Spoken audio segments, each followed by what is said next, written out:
ஹூப்ளி ராமேஸ்வரம் இடையிலான சிறப்பு ரயில் வரும் ஜனவரி 4ஆம் தேதி முதல் இயக்கப்படும் என்று அறிவிக்கப்பட்டுள்ள நிலையில் அதற்குள் பாம்பன் பாலத்தில் ரயில் சேவை தொடங்கும் என்கின்ற எதிர்பார்ப்பு எழுந்துள்ளது.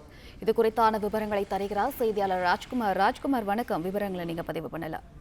வணக்கம். 2025ஆம் ஆண்டு ஜனவரி மாதம் முதல் பாம்பன் பாலத்துல ரயில்வே சேவை தொடங்குகிறதா என இங்குள்ள ரயில் பயணிகளுடைய எதிர்பார்ப்பும் பூர்த்தியாகிறது என்றே கூறலாம்.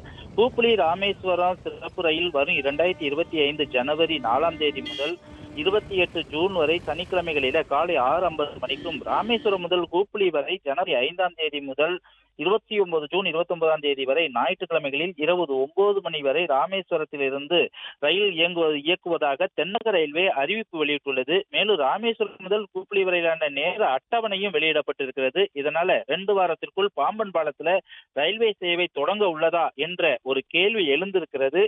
இருந்த போதிலும் கூட இங்குள்ள பயணிகளுடைய எதிர்பார்ப்பு விரைவில் பூர்த்தியாகிறது என மகிழ்ச்சியுடன் அவர்கள் தெரிவிக்கக்கூடிய ஒரு சூழ்நிலை இருக்கிறது. இதுவரை தெற்கு ரயில்வே அறிவிப்புல மண்டபத்தில் இருந்தோ அல்லது ராமநாதபுரம் ரயில் நிலையத்தில் இருந்தோ தான் ரயில் செல்லும் என தென்னக ரயில்வே அறிவித்திருந்த நிலையில இன்று வெளியான அறிவிப்புல ராமேஸ்வரத்தில் இருந்து ஹூப்ளி வரை செல்லும் என அறிவிப்பு வெளியிடப்பட்டிருக்கிறது.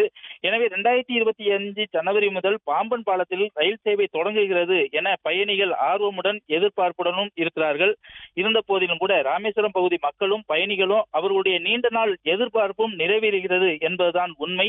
புதிய பாம்பன் ரயில்வே பாலத்துல தென்மண்டல பொது மேலாளர் மற்றும் ரயில்வே பொறியாளர் முன்னிலையில் என்ஜின் மற்றும் ரயில் சோதனை ஓட்டங்களும் பலமுறை நடத்தப்பட்டு நடத்தப்பட்டதற்கு பின்பாக அந்த புதிய ரயில் பாலத்தில் விரைவில் திறப்பதற்கு ரயில்வே அமைச்சகம் சார்பாக ஏற்பாடுகளும் நடைபெற்று வருகிறது.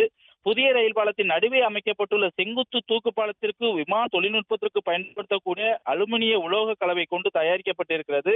சுமார் 100 டன் எடையில கட்டி முடிக்கப்பட்டுள்ள மனித உழைப்பின்றி மோட்டார் ஹைட்ராலிக் மூலமாக இயங்கக்கூடியது. அதுவும் இந்த லிப்ட் 3 நிமிடத்திற்குள் பாலத்தை திறந்து 2 நிமிடத்திற்குள் பாலத்தை மூடக்கூடிய ஒரு சிறப்பு அம்சத்துடன் இருக்கிறது.